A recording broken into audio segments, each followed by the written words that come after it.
PPP film. PPP film squeezing pelletizing machine.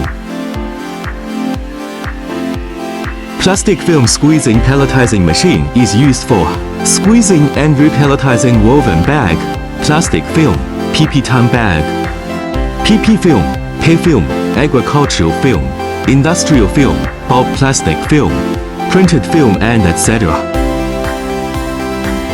Plastic film squeezing pelletizing machine is a full automatic squeezing and pelletizing machine to the film and woven bags.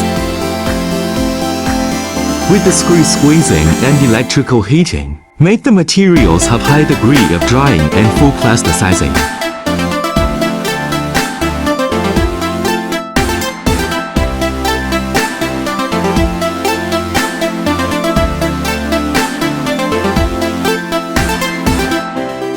The moisture of the plastic film below 3%. The capacity would be customized according to the requests of clients.